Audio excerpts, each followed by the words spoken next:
Okay. Yeah. I'll be ready. You got the DVD anywhere? You got it on DVD? I've got it on there. So I was going to hold it. Ah, right. I see what you mean. You know what I mean? I don't It's know okay if I do. not, but I just thought that idea there, and I thought that was one of my better ideas ever. That's maybe something you should have brought up before we switched everything on. Just leave it at that. What an arse. So professional. I'll get the video. I'll get the picture up on my screen. Crying out loud. Just feel that. Right. Okay. Here we go.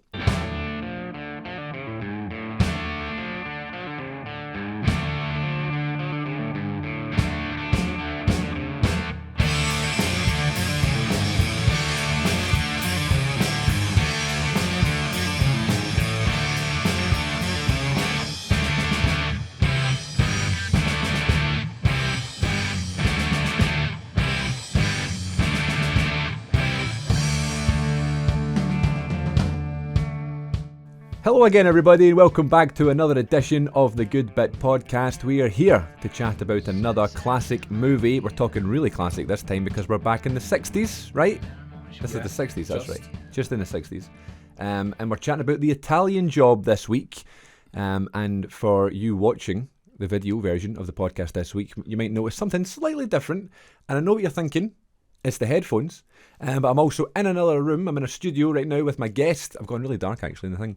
I'm with Mr. Ian Grieve. Ian, welcome back to the show. You've not been here in a year and a half. It's been an age. I mean, you've changed massively. Well, I've gotten massive. Yeah, well, it's not what I meant. Well, you know, it's difficult not to infer that, the way that you opened there. But you opened with such great energy.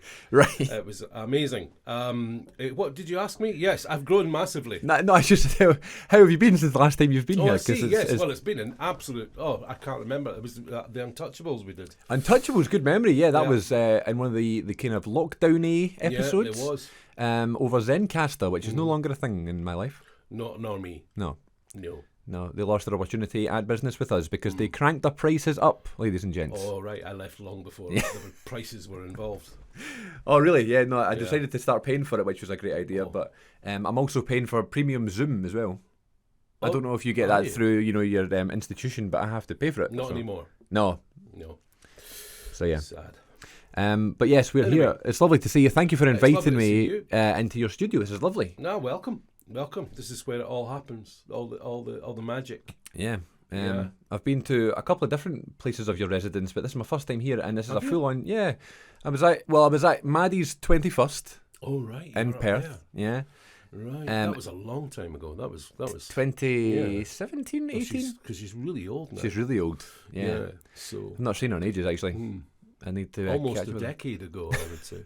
Jeez. Nearly. Best part of a decade. It's not great, is it? No, it's not great. No. And then originally when you used to have a podcast, the Rap Chat. I did. Oh, you were on it? I was on it, yeah. Yeah. At your old flat in Coat Bridge. That's right. It was a good one. We were there for about 3.5 hours. We had fingerless gloves and scarves. It's a good job we didn't have video in those days. No, we had Fran Lyons was on the show back then with us.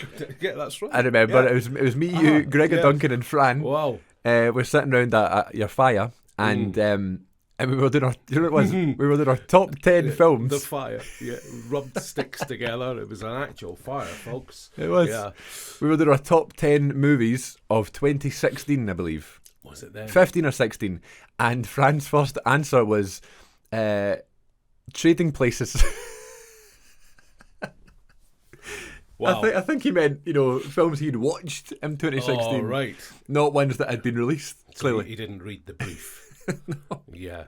So I think everybody just started shouting at him. I see. Poor Fran. Dear. Oh, I remember now, we gave him hell. Yeah. But it was good fun. That was good fun, yeah. Yeah. Were we nice to you? I seem to remember we were okay. Well, because Fran stepped up. As the dafty. As the dafty, yeah. I think it was okay, but then we did an episode on Zoom or Zencaster over lockdown time with myself, you and Gregor, and we were doing like guilty pleasure movies or something. Oh. And I don't know if Gregor gave you a hard time about one of your choices, and then he's like, always. He's like, right, let's move on. Chris, what's your first choice? And I was like, High School Musical 2. Yeah. Bad to worse. I probably picked on Carry On Up the Khyber or something like that because I knew it would annoy him. Right, we need to get him back. We need to get him back on the show. Yeah, he was great. Definitely. I think there's uncharted territory. People always do review of good movies. Right. Let's do really bad ones. I know. You know, because you used to do you would go and see numerous films at the cinema, and then you would catch up over a month or whatever, and it would be whatever films had come out. So sometimes there were some pretty bad ones in there. Oh, some Gerard Butler films and other things like that. Absolutely. Not that anything bad is to be said about Gerard Butler. I know you're a big fan. But I welcome all. Of course, yeah. No, we're not going to judge. We're definitely not going to judge. It. But no, it was good. They're still available, you know. I didn't realise they were. Well, I don't know if they're still available on Apple because I tried downloading one the other day. They're on Spotify. They're still on Spotify. Which I was quite surprised because I took them down because we stopped doing it. And I didn't think anyone wanted to listen to them anymore. But if there's an audience out there, you're very welcome. I didn't know we did have somebody in Panama. Oh, yeah. It was really odd. You know that thing, and you see people around the world, and there was like two somewhere, and there was one person in Central America, and we thought, who's that? No, I know. I've not been checking the podcast recently, but I went through a phase where I was doing YouTube videos all the time. Yeah. Like almost on a daily basis, really. Yeah. And I was checking my stats all the time, and I had like a good 6% in like Russia or somewhere it was weird. And India. How on earth they understood what I was saying, I have no idea. I'd have thought you'd be illegal in Russia. Why is that? I don't know. Just you and your ways. Because I speak too quickly, that means I'd be rushing the episode. And you're obviously enjoying your life. That's it. Exactly. So, no, we can't have that. Exactly. So, I've not checked in a while, but it would be interesting to see where we're sitting. And we've got a horror movie episode coming up next week on the podcast. And I sent out an Instagram post to all the listeners being like, send us your favourite horror films. And we got a few responses and stuff. So it's nice to know that people are out there. Yeah. They are listening and they are following the socials because I use them a lot. And sometimes you go, is anybody listening or reading this? Absolutely. But horror movies, I mean, what kind of horror movies? Are you talking like horror movies that have got gore? Are you talking about horrific movies? I'm talking about not horrific movies. I mean, are you talking about the ones that have sort of heads, bits getting cut off and things like that, or are you talking about camp horror movies like Hammer horror movies, or well, whatever it means to you, essentially. I don't, you might find a film funny, but it might not be listed as a comedy. So, for example, one of the listeners asked, does the Addams Family count? And I would say the Addams Family is not a horror film. No. But it's Halloween-y. No. Yeah. So I guess because if I was asking in any other month, then maybe it would be a bit more lenient. Yeah. But it's Halloween, so it's yeah. See, that's the thing. Yeah. See, I think Hammer horrors are probably their own thing now. It's all nostalgia for me. That's the thing. Well, but films like that, which are maybe a bit tasteless now. I don't know. I can't remember. It's been a while since I've watched one. But the Hammer horror films were very much... Did you know they used to edit them in black and white? No, really? To save money. And then give it to the censor. Right. To edit. To give their say on it. And then they would develop it in colour afterwards, because it cost money to have something developed in colour and then to have bits of it cut. So they would give it in black and white. But of course, the thing that the censor found most offensive was blood, right? Particularly on bosoms, right? Blood on bosom, bad combination. No, although it could be a horror film itself. Well, there you go. There we are. Someone make it. So that was the thing, and then of course the censor would look at it and go, "Oh, hang on a minute, you didn't give us this in colour. It's a totally different experience." But I find those films quite endearing because it reminds me of Saturday nights with my parents. Oh yeah, and we did a bizarre thing on a Saturday night. It shows you how interesting their life was.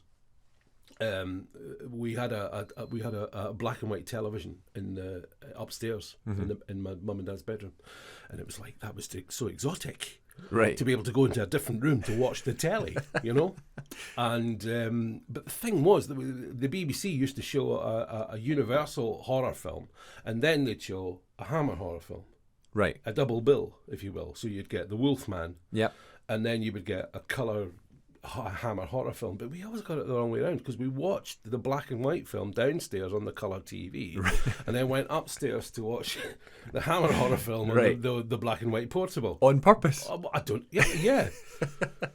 what were we thinking? You know, I don't know. And I usually fell asleep. But, Yeah. but it's nostalgic for me, and the choice of the film that we're looking at today is very much a nostalgic thing as well. Yeah. It's not. Is it one of my favourite films? I don't know, but it doesn't even go there. It's not.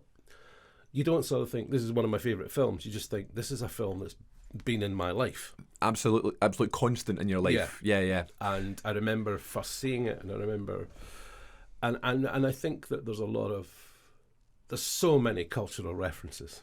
Right. And I was quite shocked by that as well, the amount of because this is a first time viewing for me, which you were quite jealous about. Yeah. So we'll chat about it. But just back to the horror films. It's sorry. I just want to admit, I'm not a big horror movie fan, right? Okay. It amazes me the passion that people have for this genre. Yeah. You know what I mean? I just don't feel like any other genre has this connection with the fan base. To the point where it's like the really bad ones, the really bad films are still regarded as some of the greatest and people's favourites.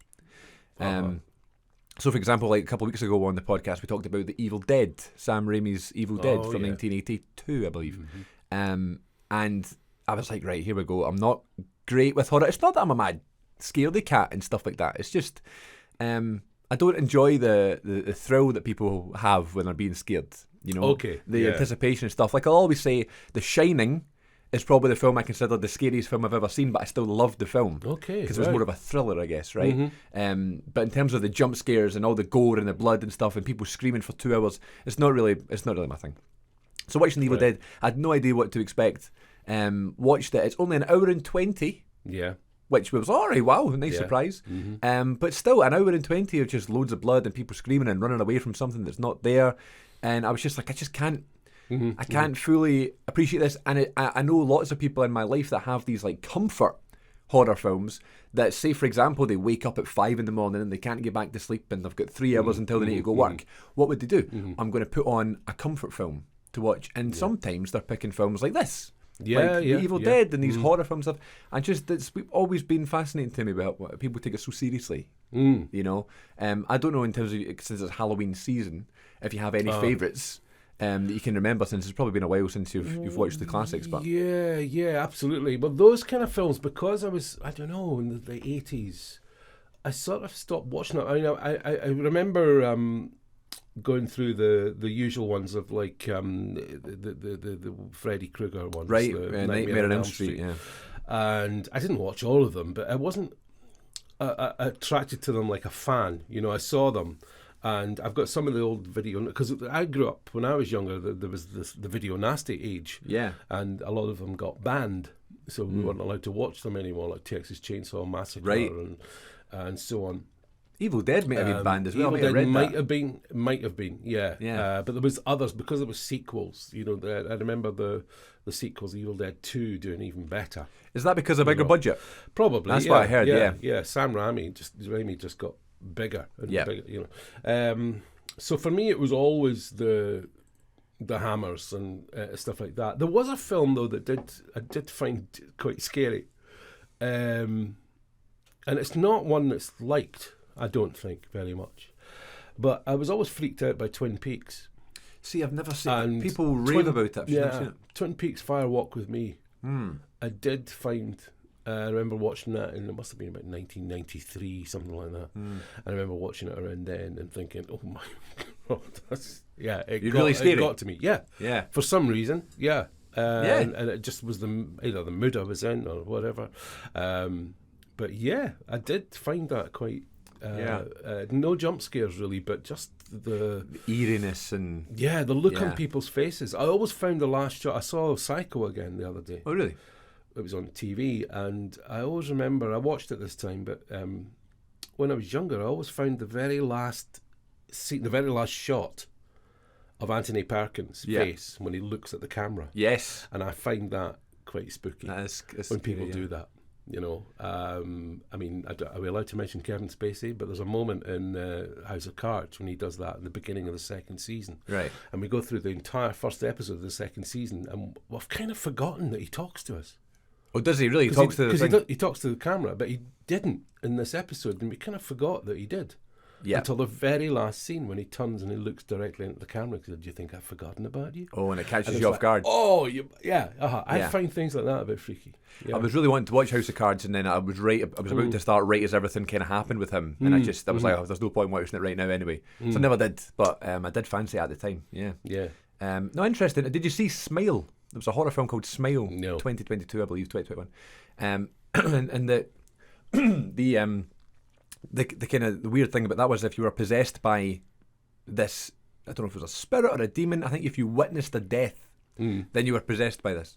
And the way, Oh, yeah. It's on my... Yes, it's on... Do you know how you can keep a list? yeah, Yeah, I know the poster now. I've got you. Yeah, it's on my list of... Never-ending list of things. the scariest part was when they were possessed by whatever it was, and the camera would zoom in and you would just start smiling. That's when you knew you were kind of possessed by this thing. It was just a smile, and it's pretty scary. Just that kind of look in the way the camera's held on their face. Yeah, I don't know what it is. That's just probably the scariest part. But something because it forms a mask or something. Oh, yeah. There's a very old silent movie that I've always fancied doing a theatre adaptation of, or I would have done. It's too late now. it's not too late to go back. Oh, well, yeah, that's what I say. But there used to be The Man Who Laughed. There's an old silent movie called The Man Who Laughed, and it's a Victor Hugo story. The guy who wrote Les Mis. Right. And so it's quite long. But it's about a chap who's permanently, he's scarred. Yeah, But he's got this permanent smile on like the his Joker. face. Yeah, that's probably where it comes from. Yeah, actually. probably. Yeah, And but it's quite a good story actually. Interesting, Quite a good- yeah. So, but it's that idea of creating a mask that then belies the intention or the feeling behind the mask. That kind of thing. Absolutely, Can be quite terrifying. quite I think. spooky. So yeah, it's very interesting. It's just that not my favourite genre of film, but I can understand and appreciate some aspects of it. Since we've kind of changed the format of the podcast, because for I don't know how long we've been doing this for, about 2 years now maybe, since the last time you were on, I always ask my guests that join me if they can remember the first time they were at the cinema. Yes. Now I don't know if you can, but if you can't remember the first time you went to the cinema, can you remember the first time or any early film memories of when you were a kid and you said maybe for the first time, okay, this is my favourite film, or my new favourite film? Well, I remember all of these. Go for it. Because I was a curious child. It wasn't strange, but I mean, I had friends and I played football and I was normal in that sense. But I was very much in my own head, my own imagination. So I used to have a scrapbook, and my mum and dad used to get the Radio Times every week, and I would get the Radio Times, and I would cut the cast lists out of the movies. I love that, yeah. And get that gummy glue stuff and collect all the ones that I'd watched, Yeah. unliked. And then I developed a list of my top films, the films I wanted to have. This is before the concept of even VHS and Betamax, The idea of having something that could record pictures was just the dream. And I used to record audio. I had a little cassette machine, and I used to record movies with my cassette and put it up against the speaker of the TV, and force my parents and everybody to be quiet, and if somebody knocked at the door, the dog would bark, and I was like, oh, you've ruined it, So I did all the Bond movies, I did the Pink Panther movies, I did a film called The Court Jester, which I loved, the Danny Kaye film. Danny Kaye, still a hero of mine. You never see his movies anymore. Things like Wonder Man and The Court Jester and Kid from Brooklyn and what's that one they did a remake of? Walter Mitty and all of these kind of Look things. at that for a second, yeah. So did all those. But anyway, the first time I was at the movies was, I remember my dad came home and said, do you want to go to the pictures? And I thought, oh, yeah. And I thought we were going to be in a dark corridor looking at photographs. Yeah. I thought that's what it was. So I got ready, and it was just like, my dad wanted to take me somewhere. I was like, yeah, cool. Yeah. So off we went, and we went to see Chitty Chitty Bang Bang. Nice. And it was amazing. And what year are we talking? 19... Oh, well, it was, in those days, you saw films a good few years after they were released still. So, but I think it was round about just after it was released. I think I was about 4 or 5. Wow. 5, around about that age. So it was a period about 1969, 70, something like And I loved it. I just couldn't understand what was going on. What was at work here. But absolutely loved it. And then I remember seeing Jungle Book quite soon after that. So that was 68 as well. So it must have been around about that time. And then there was a big day. So they were kind of my favourite films. Chitty Chitty Bang Bang, for all its faults, I still love it. Yeah. I adore it. And very soon after that, he picked me up from school at one time and said, "Do you want to go to the pictures?" I said, "Yes, I'm there." But I had my shorts on, so I must have been quite young still. And he took me to see Zulu. Oh, nice. Okay. And that blew my mind. Just this, it's epic. Another one I've never seen, by the way. Epicness. You're joking me. Yeah. Oh, we're doing that next. We're doing that next, folks. First time viewing, yeah. Aye, another Michael Caine film. Yeah. His first film. But, so that was a big moment. So that's always been one of my favourite. All those movies have been very special to me. Zulu particularly, so I still think it's a brilliant film. And I've done a lot of reading into it and stuff like that. I'm obsessed with it a little bit, I suppose. So that was my first experience at the cinema and those films. And then very soon after that, because in those days, films weren't necessarily put on TV after they were in the cinema, because the cinemas protested.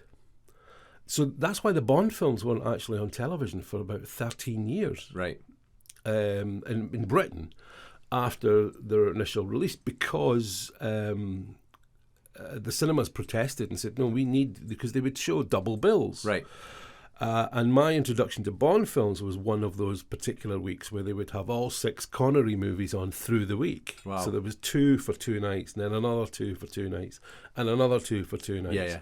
And I went to all of them, and that was me. Yeah. That was me. I was about 8. I was 8 years old. Yeah. This is my anniversary for being a Bond fan. There you go. Golden anniversary. And we'll do it this year. Aye. So there was that, and that was quickly followed by Live and Let Die or something like that.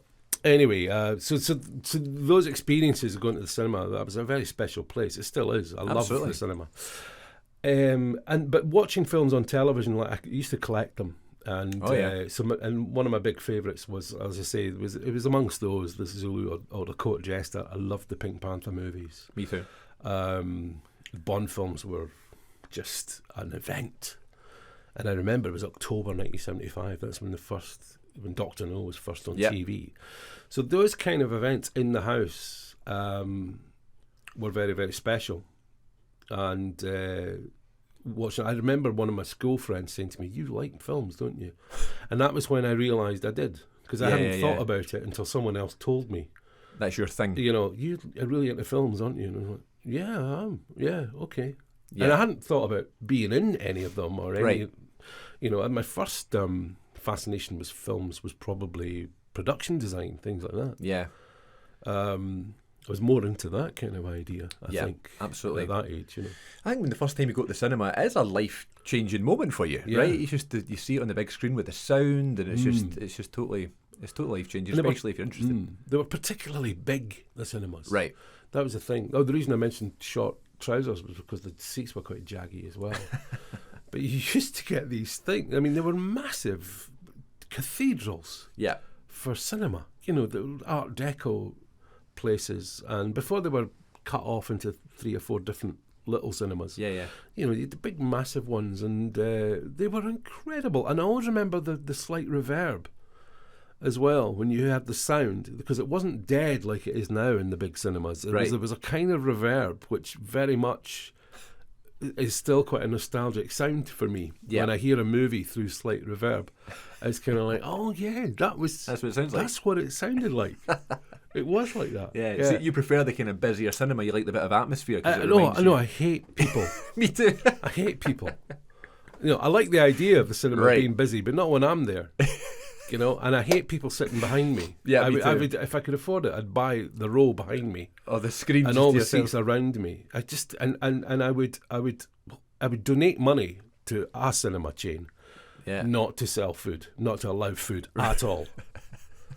They went through a phase where I was going every week where I'd book the exact same seat every week. Because that was my safe zone. Yeah, I've got that too. Even if there was someone behind me, it wouldn't be too bad because I was kind of against the wall, so I could use that. Have you got a little thing when you're booking online, you look and you try and figure it out? We'll get the screens there. No one's going to go there. No one's gonna. And I always try and do absolutely, that. yeah. And then even if I had my friend's unlimited card saved on my account, I would just pretend he was coming. They were coming. Yeah, and sitting behind you. Yeah, exactly. Well, I would. Yeah.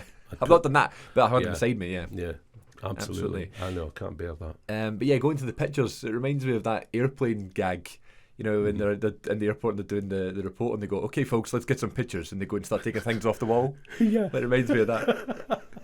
He said that there. But yeah, no, I love it. I've actually not been in I've been once actually in the past couple of months. I went to see a film called Dumb Money. Okay. With Paul Dano, Sebastian Stan, Seth Rogen, America Ferrera. Huge cast, right? Yeah. And I'm sitting watching this film, and the film is fine, right? It's fine. Really weird choice of music, really weird song choices, almost as if they were trying to be cool and like, let's get all the TikTok songs of the month in this film. And I was like, why is this song now? It's about like the stock market and investing in GameStop, the company, and how it was through lockdown. It was a film set in 2021, and it was the first time really I'd seen that where it's like on that high of a scale we were talking about something that happened so recently. Because remember, like during lockdown and COVID, we were talking about, this is going to be in films one day, and this is the first time I'd seen it, right? And I was just thinking, how are all these big stars here? I genuinely believe it's because they were casting this film and they were getting ready to do it just as we were coming out of the pandemic, and they were just looking for something to do. They were just like, oh, okay, great, yeah, we'll go do this film. I can't remember the guy who did it, but he's the same guy who did Pam and Tommy, that Disney Plus show, and another, I can't remember, but yeah, it was fine, but it wasn't the best film I've ever seen, and it was the first time I'd been back at the cinema in a while, and it just was a strange one. It's not been good, has it? It's not been rich. No, I know there's strikes and stuff now, but like I'm looking forward to getting back to that really busy one a week. Like it's getting better now. Yeah, it definitely is. It definitely is. New Scorsese coming out and stuff, and I don't know if it's got anything to do with it. You're not sponsored by any cinema chain, are you? No, but I would be interested in it if anyone's out there listening. Okay, because I was about to say, because I stopped my membership. Me too. After lockdown, because I was just like, I'm not going. That's it. And I got out of the way of going. So I thought, what's a waste of money? And it took a lot of consideration. But anyway, so I'm kind of considering going back now. Yeah, me too. I want something to do, with her indoors, And so we were thinking about it. But I popped into Cineworld in Glasgow for a cup of coffee. I was hanging around waiting for an appointment, and I went in. It does have the feeling of something that's going to close down soon. It does. Like toilets that aren't working, and there's about 3 staff working the entire building or something. That's right. And the desk's not functional. They've got a wee prop up by the one person sitting by the door who looks so bored. And you ask them a question, they say, "Oh well, if you take your phone and you look at that QR code, that'll tell you." And you think, well, is that not your job? Right. It's a bit weird. Anyway, I'm picking faults, but the thing is, it had the feel of closing down. So I was thinking, I don't know if I want to start a membership here again. Yeah. Well, they've got the new cinema at the St Enoch Centre, the View down there, and they have all the new fancy, big, comfy seats that you can still smell the new leather. And I said, if they come out with a card, I'm going to go for it. The View. I'm going to move to the View. But I like the fact that the Cineworld in Glasgow is huge. Yeah. And it does feel like a bit of an event where you need to go up all the escalators and stuff. It does feel like more of a thing you're going to do, like the cinema. But I get what you mean. Well, as Mandy says, the seats are comfy. The seats are comfy. Because we did consider the Odeon. And there's one at Bray Head, but she doesn't think... I mean, it's nice and it's busy and it's got a feel. Yeah. It's still got an atmosphere about it. I saw Oppenheimer there. That's where I saw Dumb Money, yeah. Right. But it's just, she thinks the seats are comfier in Cineworld, so there you go. There you go. And I do like the surprise things, like come and watch this. Exactly. I'm not going to tell you what it is. Oh yeah, like the unlimited, that's a good idea. That's kind of good. Yeah, but then what if you're there and then it's like something really that you don't want to see? Oh no, we've done that. Oh god, I thought it was Star Wars, and then it's something terrible. Yeah, I've done that a few times. But that's what's good about it. It's part of it, yeah. It's not costing you anymore, is it? It's no. Not, But anyway, I cut you off in one of the nicest segues I've ever had on the podcast earlier on. What was that? First of all, you mentioned Zulu. It was one of the first films that you loved. I pretty much mention that in every podcast I'm on. It's like me with Jaws. Yeah. Every podcast. Yeah, that's right. You've done Jaws a few times, haven't you? And I've just mentioned it again. But I do bring up talking about horror films this whole season and stuff. I'm always like, well, technically Jaws is a horror film, Yeah. Even though now it's rated a 12. when it was an 18 when it came out back in 1975, and folk were running out at the cinema, throwing up everywhere. See, I remember going to it. I remember that's another cinema experience I remember going to with my Auntie Isabel. Yeah, she took me. I've seen it twice in the cinema. Yeah, it's fantastic. Favourite film, yeah. So we could talk about that again. You never know. Always such happy. a good movie, yeah. But the when I asked you to obviously okay, try and come up with something for us to do a kind of an episode about today.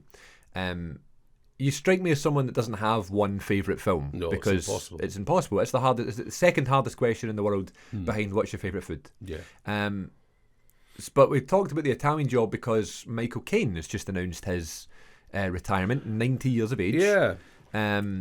And I have just finished reading his book, which I believe is called "Blowing the Bloody Doors Off." Okay. Right. Autobiography, and I thought it was going to be like a memoir, but it's part memoir, part acting help book. Lots of great advice, and it's like small chapters, and here's what I would do in this situation, and here's a real life experience and how it backs up. So really good read, really easy to read. And he's talking about all these films, and I started making a note of all the ones I hadn't seen, and it turns out there was so many of his like most well-known. He's made so many. He's made a lot of rubbish, but he's you know, he doesn't care. Absolutely, why should he? I made that movie, and I bought my mum a house with it. And you think, right, good on you, mate. Yeah, absolutely, fine. That's what it's all about. We all wish we could do that. Yeah, even if it was Jaws 3 or whatever. Jaws 4. Jaws 4. Yeah. Right. Okay. Don't get the only Jaws film that I have a bit of grief with. There you go. But he was. Yeah, I mean, I even like, he did a film not so long ago, which I should maybe loan you, called My Generation, which was a documentary about Britain in the 60s. And he was so much a part of that. And, you know, when people use the word iconic so easily now, it really rips my knitting. Legend and iconic. Yeah. Oh, that's so iconic. No, it's not. It's not iconic. God, you know. Find some other superlative to abuse. You know, can we move on and, you know, No, I get you. Anyway, but when it comes to Michael Caine, yeah, he was. Iconic. A photo of him, or even the way he enters into this film, Italian Job, it's a film, it's an old style film star moment. Yeah. And you go, okay, right, they were still doing it then, you know, he was very much aware of it. And Joan Littlewood, the theatre director, said, you know, she auditioned him once and said, no, you're not very good, but you'll be a great star. Yeah. There's something about you, so away and be a movie star. And so he did, you know. But I think, actually, that's doing him a disservice, because he is quite good. I think he's good, really good at what he does. And I think films like The Italian Job is... well, again, it's that whole... I saw it on TV. I've never actually seen it in the cinema. Right. Even though I programmed it for a season of cinema in one of the theatres, I never got to see it. Or Zulu. Right. I've never seen it again in the cinema. Yeah. So that's a double bill I'd like to do, you know. Oh, sorry, I wasn't filming. Sugar. That's all right.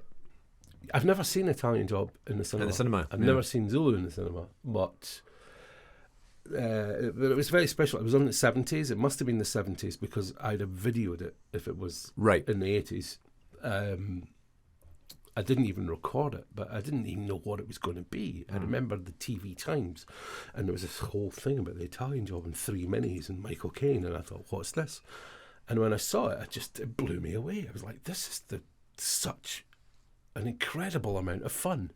Yeah. Well, this, you know, and you discover these little gems. That's the thing I miss now. I think I've found all the great films that will surprise me. Yeah. I hope not. But, I love that, though. You know, that feeling of, this is it's just amazing. I love the humour. Yeah. Obviously, I love Noel Coward in it, and I didn't know who Noel Coward was, but he made me laugh. Mm-hmm. I love the sort of seemingly improvised bits, the bits with the car engine and the Aston Martin seems improvised. Like in the garage. Yeah. I love all that. And yes, there's hardly any women in it, but it's a lads movie. I appreciate that. But it's not really about minis or football. No. Which is what most people associate it with. I can't get my family to watch it with me. Okay. Because they think it's about minis and football. Okay. And it's not. It's just a caper, you know. And caper movies, I don't know, I think Clooney and Brad Pitt and et al., they tried to revitalise that genre with Ocean's 11. Mm-hmm. And And I think it's good fun, these films, but it is just a sort of it is a bit like a what do you call these things that you have before a wedding? Reception. No, for the guy. Oh. What do you call them? I've never had one. I never had one myself. That's why I've forgotten what it is. For the guy? I'm getting married. The best man needs to organise stag do. my stag do. So yeah, they're a little bit like that. Okay. They can be a little bit like that, some of them. But I don't think The Italian Job is particularly. And it's just so incredibly British. It's very British. And I don't want to get into any sort of party politics or any politics about it, but it was like at the end of the 60s, 69, the last year of the 60s, it came out just before. It was the end of the 60s as well. It was about October, I think it came out. Right. And it was almost Britain saying, look, we're still having a laugh. Right. We're still making films in Technicolor and we're having a laugh. Yeah. But America was kind of going, nah, we're over that now. Because we've had a couple of people got assassinated. Right. And we've got a war going on in Vietnam and we're not having a laugh anymore. And because it did very badly in America. Did it really? But largely due to the poster. There's this poster of a mafia guy with sunglasses with a machine gun sitting, and there's a naked girl with her back to us with the plan drawn on her back. Right. And I was looking at it. It's an appalling poster. I was like, it's it doesn't terrible. sell the movie at all. Not It's at all. not what the movie is. Yeah. And people, Michael Caine being one of them, he blamed that for the reason why it didn't do well in America, because it just completely missells it. Yeah. Whereas in Britain, it was more or less a big Union Jack with Michael Caine and 3 minis on it. That's what. Yeah. So and it is that. It is about the mighty Mini against Fiat and Ferrari. Yeah. It talks about the common market because Britain wanted to get into as far as I can remember. I'm no historian, but Britain wanted to get into the common market for ages, and it was de Gaulle in France who kept blackballing us, Right. And not letting us in. And I don't think we got until about 74. But so there's mention of that. There's the British snobbery about not wanting things to change. That's represented by Noel Coward and the like, Yeah. But there is this young attitude of, well, I'm going to take what's mine. I'm going to change the world. I'm going to take it on. There's that kind of attitude to it. Yeah. And then you've got the famous getaway with the minis. Right. And you've got there was plans for a sequel apparently, which is why there's literally a cliffhanger at the end. Literally, I love that. And it is quite tense. It is absolutely tense. Do you know what? I actually think I don't know if it's on purpose, but it's the most tense part of the film. Yeah. It was the most. I was very relaxed watching the film. I was just enjoying it and lying on my couch and just watching it. But that was the one point in the film I was really sitting forward and like, what's going to happen here? And I love the fact that it just ends. And I was thinking about it as well. It's one of those kind of classic heist films that actually works. Yeah. Until the very end, and you don't know what's going to happen, obviously, Yeah. because it is a literal cliffhanger. But in terms of the job they're trying to do, like with the minis into the bus, and they're pushing the minis out of the bus at the end and stuff, it works. Even though a lot of them are like dimwits and the kind of dafty character, which you're always going to get in these type of films anyway. Yeah. But somehow British films do almost better than any other nation of films with these like silly characters. Yeah. I was laughing a lot at those people. I don't know their names, There's but a lot of eccentricity, isn't there? Yeah. There's kind of like an Ealing comedy. Yeah. It borrows from the Ealing comedies, and you've got people like Irene Handel and Benny Hill, who are the brother and Benny sister. Hill, yeah. And Benny Hill was doing quite well at the time. He was quite famous because he had been in Chitty Chitty Bang Bang the year before. So he had a good agent at the time because he was getting into cinema. Yeah. So that's 2 years on the dunt. He was being big films. in big films, and playing basically his stock in trade when it came to The Italian Job. The kind of character he was. The computer buff who favours the larger lady. And that's right. Yeah. That's it. But there was an awful lot of character actors in there. Fred Emney was in it, who's the guy with the monocle and who puts the stuff in the bins that knocks out the traffic lights. Right, yeah. Fred Emney is a very famous character actor in Britain, and from the 30s on, so they started to do these little, they do a couple of days on it. The most famous was John Le Mesurier, who was in Dad's Army. Okay. Yeah. Okay, as Wilson in Dad's Army, and that's probably what he's best remembered for now. But he was in so many films in his career because he was famous for coming in and doing a day on this. Right. His shoot would take a day. Yeah. But he was prominent in the film, nevertheless. So if you look him up on IMDb, he's in so many He's in everything. classic British films. Yeah. John Le Mesurier, and of course Michael Caine had his brother in it, Stanley. Stanley did a few films with him. He's Coco in it, and young Robert Powell. That's right. I Yeah. don't know if you notice him, but just on the rising star, as it were, long before Jesus of Nazareth, and one of my other favourite films, which Robert Powell is in. This is one of my. It might have been on my list before. We were talking about, what do you call them? What did you say to them? The favourites that shouldn't be. Guilty pleasures. Guilty Pleasures, yeah. It's Robert Powell's version of The 39 Steps. Oh, yeah. I love that film. Yeah. I went to see it at the cinema it must have at least 10 times. What's your record? 10 times. What's the your first film I ever rented on video when we got a VHS. Yeah. Yeah. What's your cinema record for the amount of times you've seen a film in the cinema? It has to be a Bond film. Probably. Because back in the day in Perth, the Odeon, which became a nightclub, is now a lot of flats in Canal Street. It's still a lot of flats. No longer there, I'm afraid. But it was so exotic because when you went in, there was old posters all over the wall. They decorated the walls with old posters. You love that wee touch.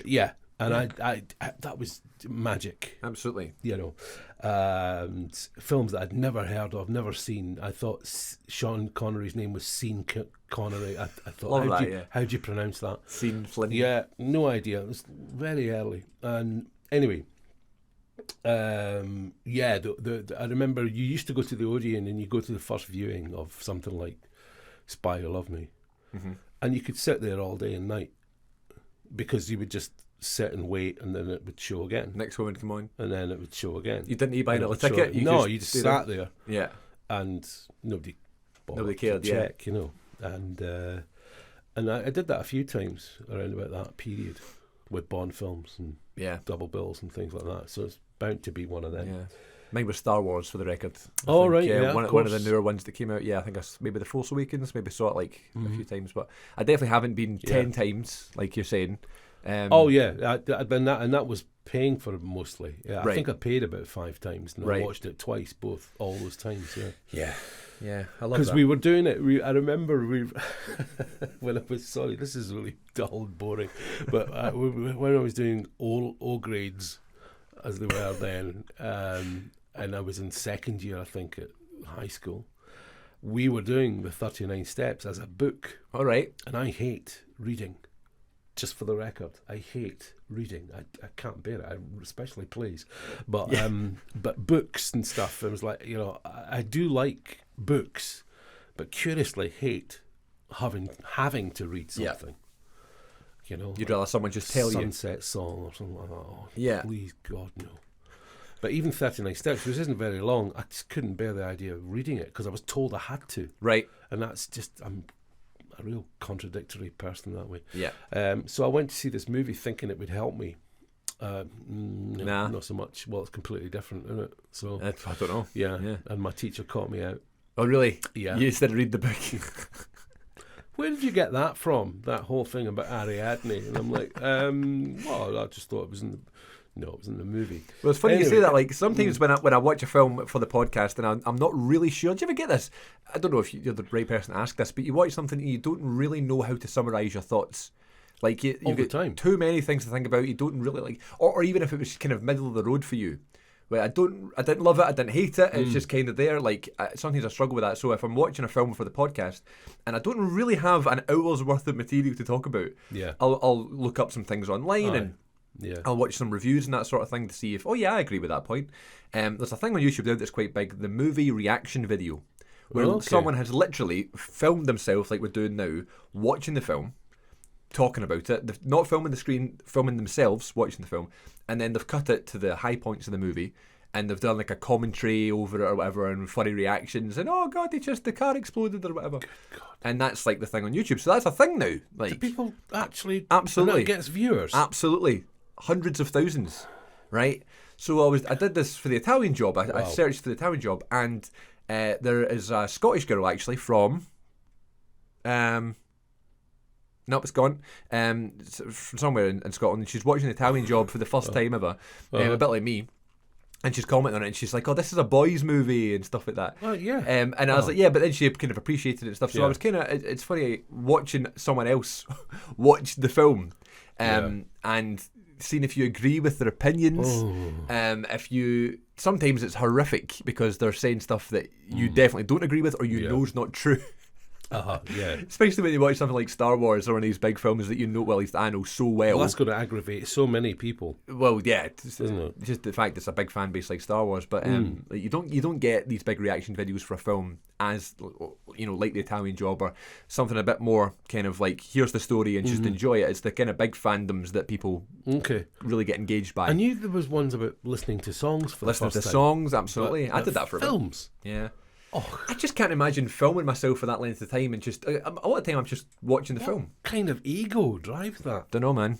I don't know. See, that's the thing about doing critiques on things. I'm not comfortable doing that because I think it's quite egotistical in the end. But here's my thoughts. All right, go on then. No, I mean that's what you're thinking. I see. Yeah, absolutely. Yeah. And it's kind of like nobody cares. Right. And I think my default position when I watch anything, whether it's watching something or going to an art gallery or listening to music or whatever, I'm investing in it, so I want to enjoy it. Absolutely. I'm not wanting to have something to criticise. Yeah. Even going to the theatre, which is my least favourite thing. Yeah. You know, ironically, that's work. You know. Absolutely. But I did used to get that a lot.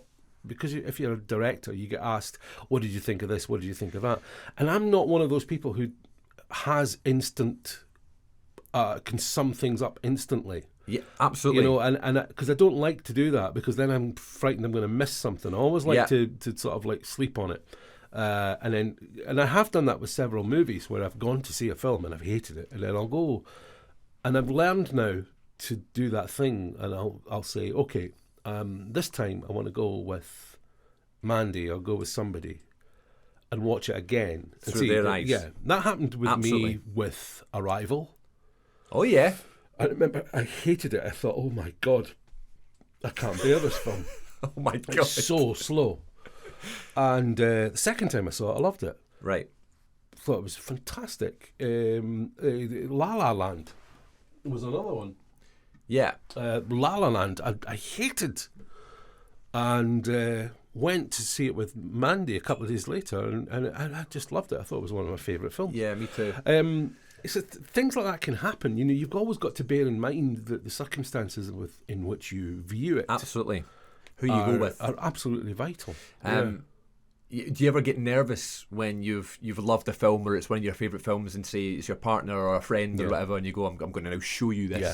This is one of my favourites. So, for example, here we go again, Jaws. I took my partner Iona to go see Jaws. Clearly, of course, she'd never seen it before. We sat in the cinema watching it, and I was like, here we go. And I got a bit nervous, you know, because I talk about this film all the time, as you know, and like, I'm not saying that she was never going to judge my film taste. This was quite early on when we were dating or whatever.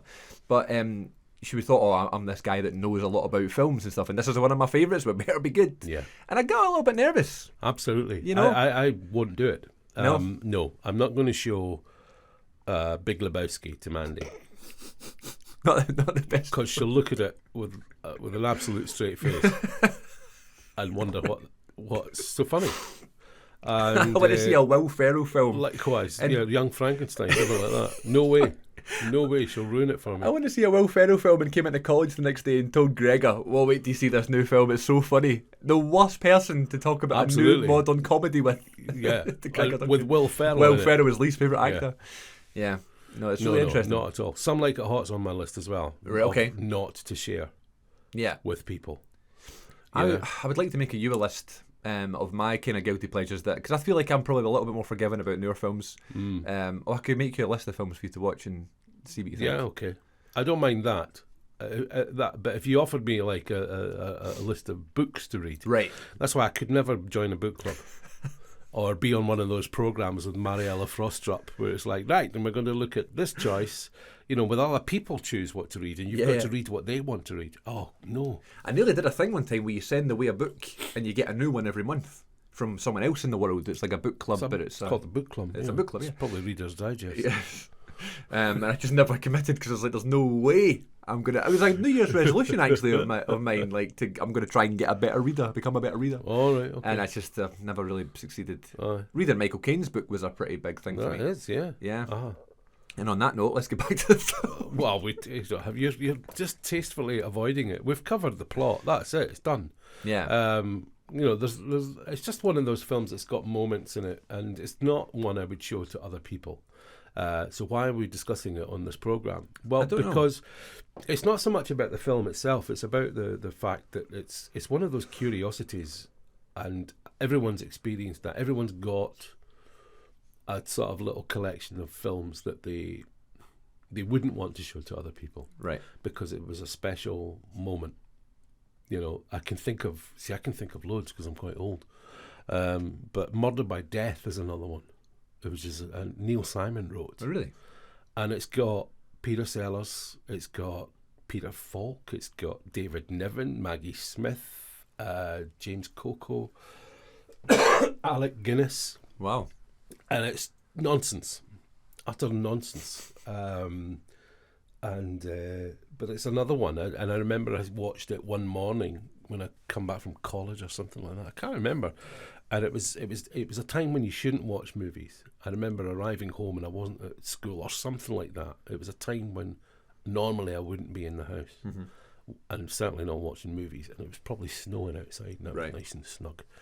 And then it was about 10 o'clock in the morning, 10:30, and I watched this film because it was on a VHS, and I was like, those are great moments.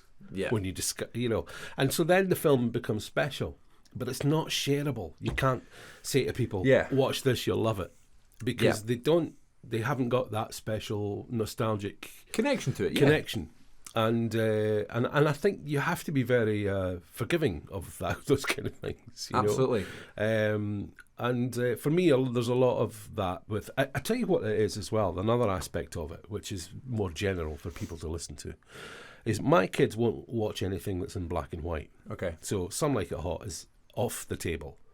It was unbearable making them watch It's a Wonderful Life. Oh, really? Yeah, that was a big mistake. Even It's a Wonderful Life, it's a Christmas film. They hated it. Yeah, slow, boring, black and white, So I don't do black and white films with them.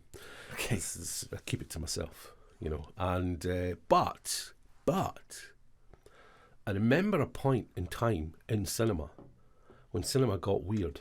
And there's two occasions. One was GoldenEye.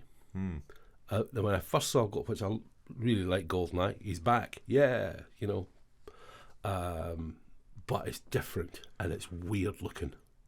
The lighting, the way it's filmed, it's not like cinema used to be. Something's changed. And I remember going to see, my dad was still alive, and so that must have been in sort of just late 90s. There was a film called Payback with Mel Gibson. And it was the first time I'd seen a film that was desaturated, so that all the colour was kind of drained out of it. So it wasn't black and white, but it was desaturated, so it was like blue, grey. And I'd never seen a film like that, a whole film like that before, which is more or less black and white. And if you watch TV now, most TV is so desaturated and dark because of the digital format, and the camera's been of great quality. We don't like things in the same way anymore. So cinema's not the same anymore. It's desaturated. It's greys and blacks and blues and all of that sort of thing. Especially anything with a lot of men with suits in it. Yeah. So for me as well, watching a film that is very colourful, that is lit in that pre-90s way, is special. Yeah, because you can date a film by that. Absolutely, totally, and that's something I feel like I'm quite good at in the last 3 or 4 decades. Not so much now, but I can definitely. I think I know just through growing up watching different films from different generations. I feel like I can tell what a 90s film looks like. Yeah, as opposed to there's a definite one for the 80s. because that's a whole genre in its Absolutely, own right. The 80s film. Mm-hmm. So yeah, no, great point. It's and even nowadays, like I don't know how many films, on purpose they go for the black and white theme to be different. I can't think. The only one I can think of is Sin City. Belfast last year. I never saw it, but I know that was black and white. I'm just thinking of Schindler's List right now. You know, the scene with the wee girl. Yeah, amazing. Yeah.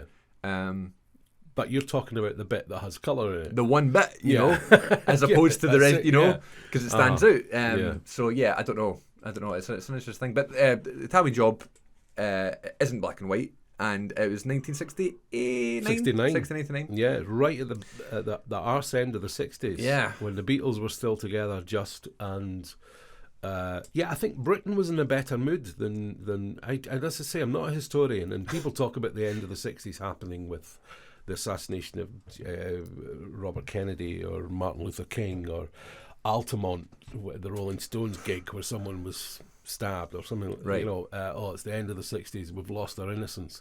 We didn't really have to describe the 60s as an innocent age. You know, when people were like, you know, having sex 15 times a day with people they didn't know. Yeah. You know, I mean, it was a hedonistic age. Yes. But maybe only in London. You know, you look at colour television was just coming in, so you had television programs in Britain like Randall and Hopkirk or The Saint or Department S or The Prisoner and Armchair Theatre, things like that, and there was deliberately a lot of colour, because we were celebrating the fact that we had pictures on TV that were in colour. So all the phones are very colourful. Right. Everything's very colourful. The walls and the stuff. walls, Yeah, the suits. And so we think of the 60s as being represented by that. But for most people, the 60s was still quite dull, like the 50s were. Yeah.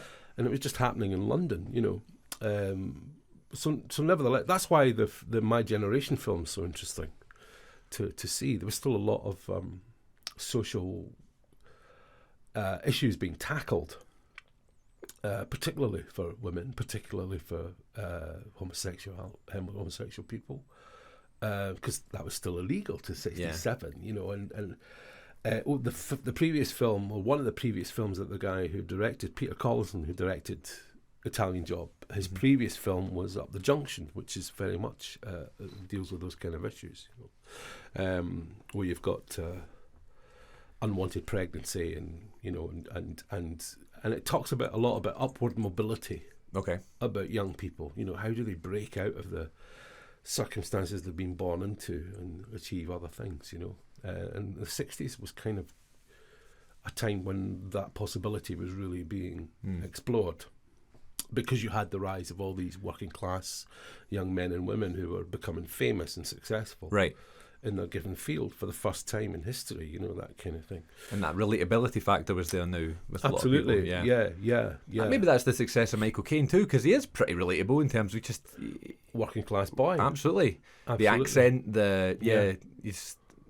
I always say, oh yeah, I love Michael Caine. But as I was telling you earlier on, like reading this book, there's so many of his classics I've just not seen, and I'm looking forward to really diving into it if we do it here.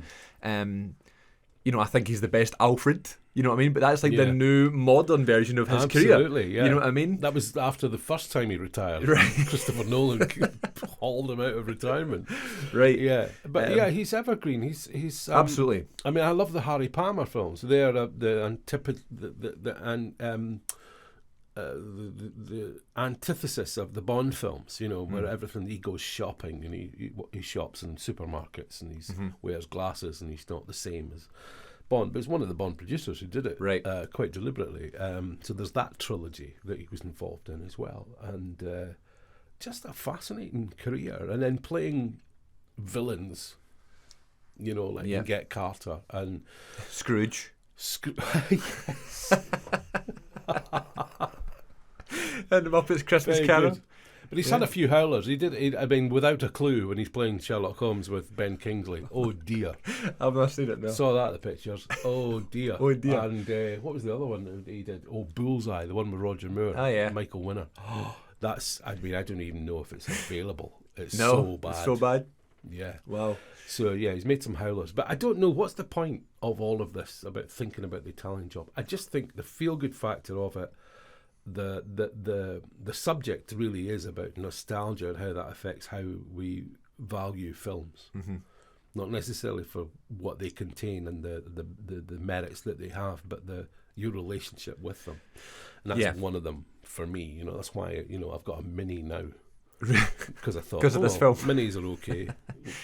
Absolutely, because they're in the Italian job, and you feel like you know them. Okay. You know what I mean? You feel like you go along with the ride with them. You know. Yeah. Absolutely. What is your favourite kind of moment of the film then? Because if we talk about this being the Good Bit podcast, I have to ask you, what is your favourite bit of the film? There is I like it's early on in the film.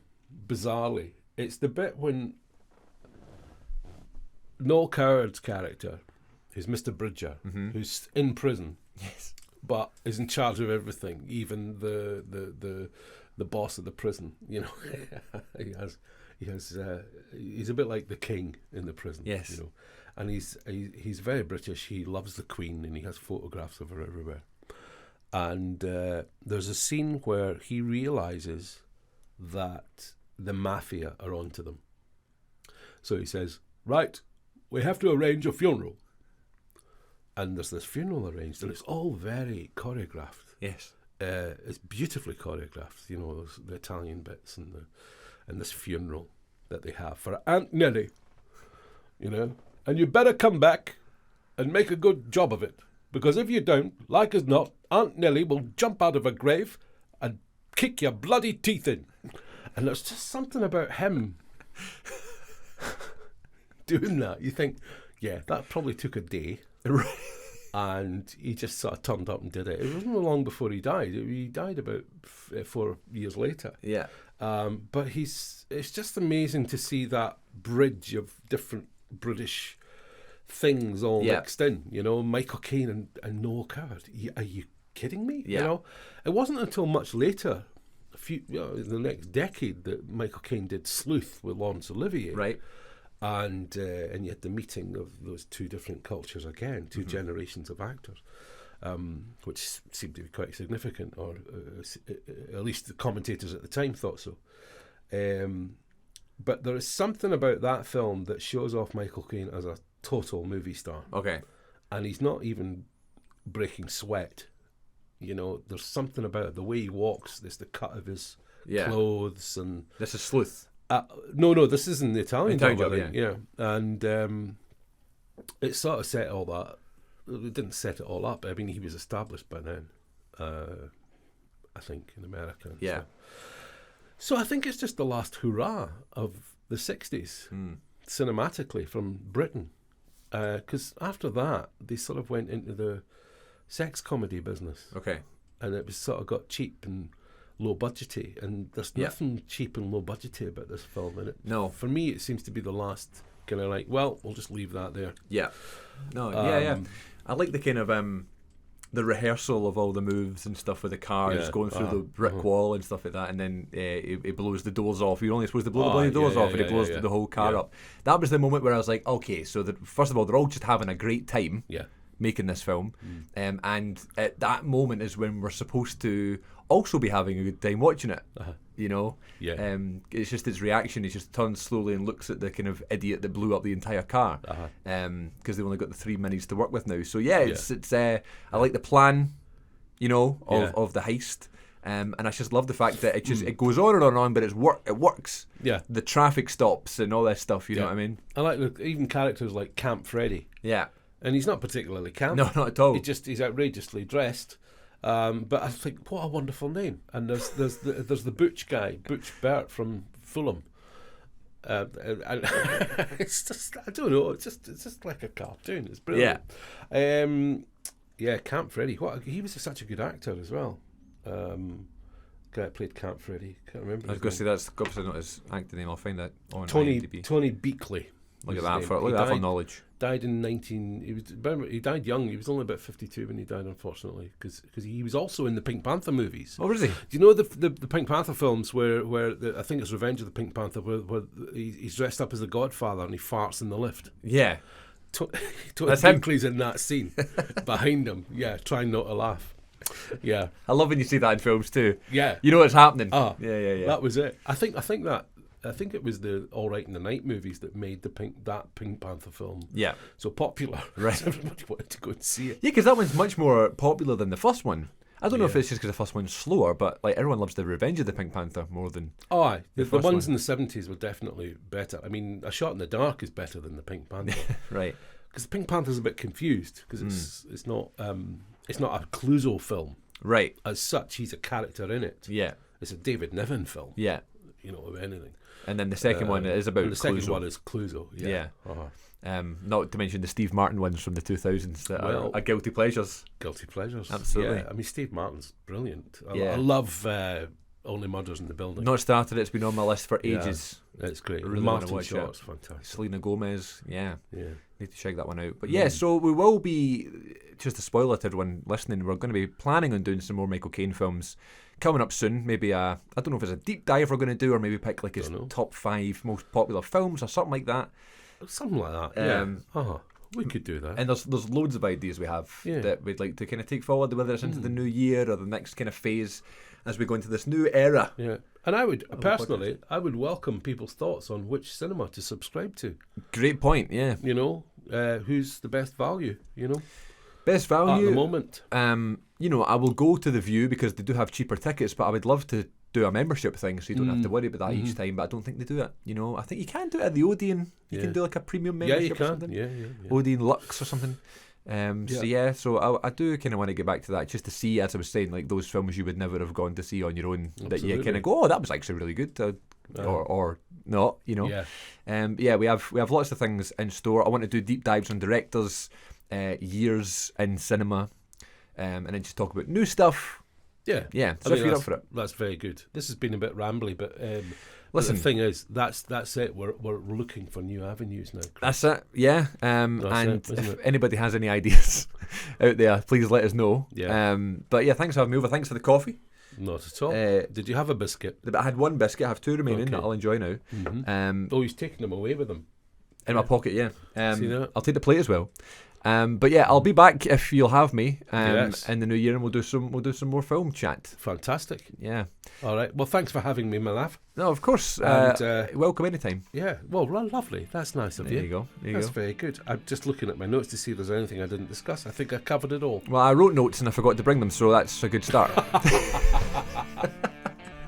All right. Ah, don't you just love it? Thank you for listening, everybody. Take care of yourselves. We'll see you all next time. Bye.